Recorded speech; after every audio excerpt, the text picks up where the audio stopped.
9 నెలల పాటు అంతరిక్షంలోనే ఉండిపోయిన వీరిద్దరూ మరో ఇద్దరు ఆస్ట్రోనాట్స్ తో కలిసి సురక్షితంగా భూమిపైకి చేరారు.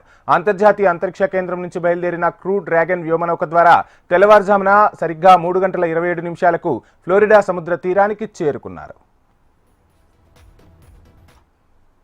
We see a healthy flight computer. Expect automated chute deployment.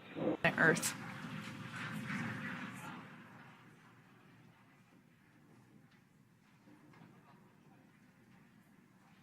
Next up, we'll stand by for the main deployment of the parachutes. The mains are quite a bit larger. You'll be able to notice the difference on your screen once they deploy, and they begin to inflate fully. 4 beautiful, healthy mains. Now awaiting visuals of splashdown. గంటకు 17,000 మైళ్ల వేగంతో భూమిపై ప్రయాణించిన dragon capsules క్రమంగా వేగాన్ని తగ్గించుకుంటూ వచ్చింది. గంటకు వేగం 116 మైళ్లకు చేరుకున్నాక పారాచూట్లు తెరుచుకున్నాయి. 4 పారాచూట్ల సాయంతో వేగాన్ని మరింత తగ్గించుకుని క్యాప్సూల్స్ సురక్షితంగా సముద్ర జలాల్లో దిగింది. Plasma trail as Dragon re-enters the Earth's atmosphere. All of that is expected.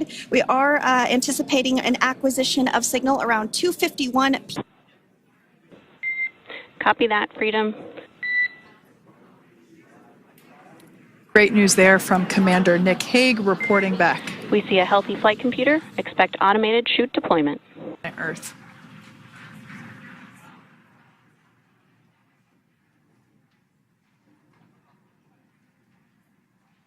Next up, we'll stand by for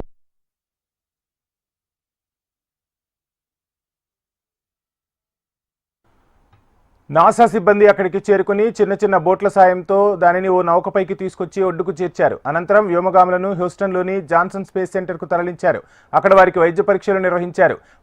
గురుత్వాకర్షణ శక్తికి తిరిగి సర్దుబాటు అయ్యేలా నిపుణులు వారికి తోడ్పాటు అందిస్తారని సమాచారం.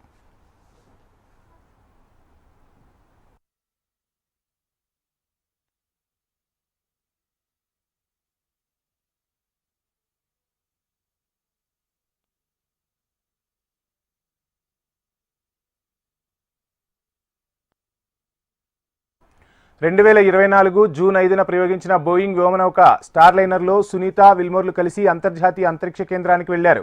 ప్రణాళిక ప్రకారం వీరు 8 రోజులకే భూమిని చేరుకోవాల్సి ఉంది. స్టార్ లైనర్లో సాంకేతిక సమస్యలు తలెత్తడంతో వ్యోమగాములు లేకుండానే అది భూమిపైకి తిరిగొచ్చింది. అప్పటి నుంచి సునీత విల్మోర్లు ISSలోనే ఉండిపోయారు.